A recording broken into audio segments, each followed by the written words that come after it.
And Nick, how do you think your team is built to fare in a snow game? We've practiced in it all week, practicing it last week, the elements. I know our guys are tough. I know our guys are physical. And so there's different things you do in a snow game, depending on how the snow is. Just like there's different things you do in a rain game, just like there's different things you do in a wind game. And so, I know our guys will handle the elements, regardless of what they are this weekend. The uncertainty of the forecast impacted game planning at all? No, like I said, you have different things that you do in all these situations. So you have, just like you do if a guy goes down, just like you do if they play a different style of defense that you were anticipating, you have contingency plans for everything. Nick, how involved, or it's reported that Kellen Moore has 3 interviews over the next few days. How involved are you when it comes to making sure he's still, in all the meetings, doing as much work while also allowing him to do those interviews? Yeah, he'll be in all the meetings and doing all his work. There's no doubt that he has been all week, and he's done everything the way he's needed to do it to get ourselves ready for this.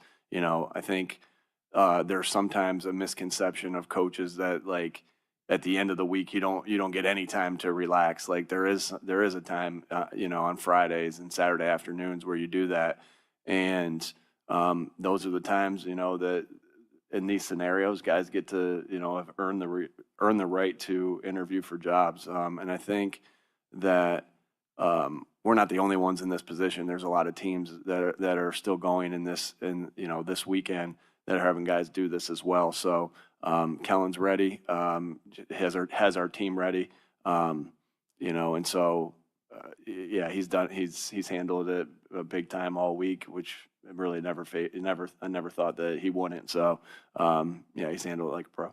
In the offseason, you were talking about how you talked to several coaches, Jay Wright, Don Staley, leaning on advice. What do you find now that you're in the playoffs? What do you lean on most from those conversations? Yeah, I think you just take all the information that and all the things that you gather and all the mentorship that you get, and that's something that you use week 1, 2, 3, 4, 5, 6. You don't get to the playoffs and say, "Here's what I'm going to do now." And so those conversations with all those coaches that you mentioned and every coach that I've had have been helpful throughout the entire year. And they continue to be helpful at this particular point. But again, you don't do anything different like once you get into this mode. And so it's been business as usual.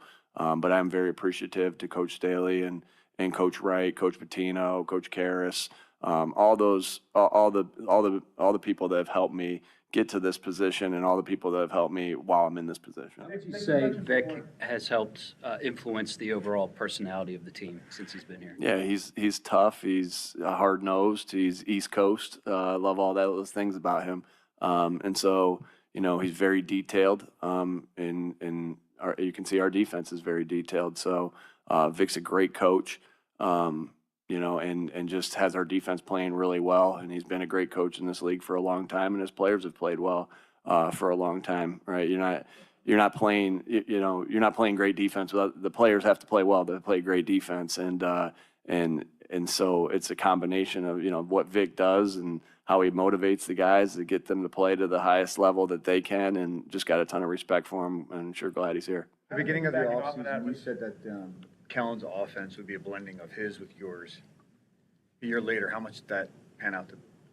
Yeah, there's still pretty much exactly how we talked about it. I wouldn't say, hey, this is 50% this, 20% that. Like I can't do the math on that.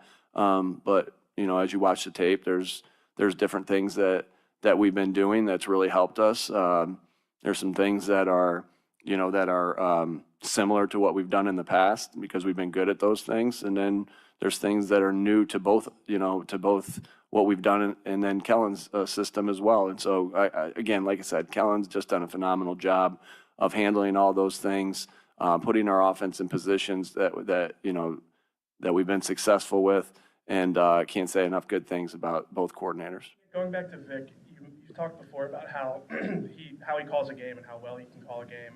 I guess especially in a matchup against somebody like Sean McVay, what stands out about his feel in game and kind of being able to make adjustments? Yeah, first and foremost, yeah, Sean's a heck of a coach and been a heck of a coach for a long time. I got a lot of, I admire Sean a lot because, just again, how he leads the team and looking at it from afar, how he leads the football team, how he leads the offense. He's just a really good head coach. A lot of respect for that. And yeah, when you go against good coaches, you got to be on your game. And everybody's a good coach, that we go against. We know how good, the players are in this league. We know how good the coaches are in this league. So Vic just has a great feel, again, on how to call the game. I'm not going to get into how I think that or anything like that to give up anything, but he just has a good feel of, what to call in certain situations, how to put the players in positions, how to adjust, all the things that you think about when you think about how to call a good game. It seems like us focused on the counting stats with Jalen. So what qualifies as a good game from your perspective? The what stats? Counting stats, like how many yards he has, how many, Yeah. So what qualifies as a good game? Wins.